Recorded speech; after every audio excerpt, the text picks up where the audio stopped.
আমাদের দৈনন্দিন জীবনে খুবই কমন একটি অ্যাক্সিডেন্ট হলো বার্ন বা পুড়ে যাওয়া। বিশেষ করে ছোট বাচ্চাদের এটি হয়ে থাকে। শীতকালে যখন দেখা যায় মারা গোসল করার জন্য বাচ্চার জন্য গামলা ভরে গরম পানি করে বাথরুমে রেখে আসে, তখন বাচ্চারা যখন নতুন নতুন হাঁটা বা দৌড়ানো শিখে বা হামাগুড়ি দিতে শিখে, তখন বাথরুমের দরজা খুলে থাকলে হঠাৎ করে বাচ্চারা অ্যাক্সিডেন্টলি গামলার ওপর বসে পড়ে বা পড়ে যেয়ে মারাত্মকভাবে হাত পা, শরীরের যে কোনো অংশ পুড়ে যেতে পারে। এছাড়াও রান্নাঘরে আমাদের সচরাচর কোনো না কোনোভাবে বার্ন হতে পারে। এখন দেখা যায় যে বিশেষ করে সিলিন্ডার বাস্ট হয়ে অনেকের বার্ন হয়ে থাকে। এছাড়া নানা উপায়ে আমাদের বার্ন হয়ে থাকে।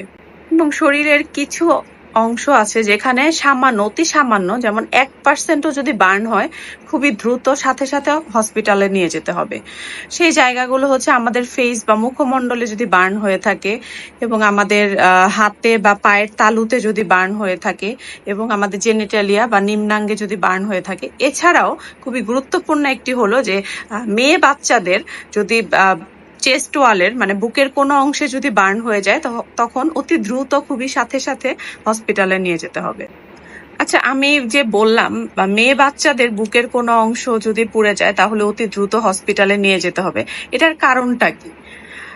বাচ্চাদের যখন মেয়েদের যখন বয়সন্ধিকাল হয়ে থাকে, যেমন শারীরিক মানসিক পরিবর্তন হয়ে থাকে 12 থেকে 13 বছরের বয়সে, যাদের আমরা টিন এজ বলি, সেই সময় শারীরিক বিভিন্ন পরিবর্তন ঘটে থাকে, তখন ব্রেস্ট ডেভেলপমেন্ট হয়ে থাকে।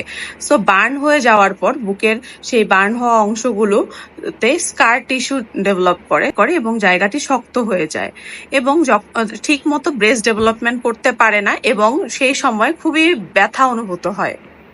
এবং বার্ন রোগী যারা হসপিটালে ভর্তি থাকে, এছাড়াও অন্যান্য পোড়া রোগীদের যাদের শরীরের বেশিরভাগ অংশ পুড়ে যায়, হসপিটালে ভর্তি করাতে হয়, ওইসব রোগীদের বেশি করে প্রোটিন জাতীয় খাবার, যেমন মাছ, মাংস, ডিম, দুধ খেতে হবে। এজন্য আমাদের ঘরের সকল বাচ্চাদের দিকে একটু খেয়াল রাখতে হবে, তারা যেন গরম পানির দিকে বা রান্নাঘরের আশেপাশে না যায়, তাহলে খুব মারাত্মক দুর্ঘটনা ঘটে যেতে পারে।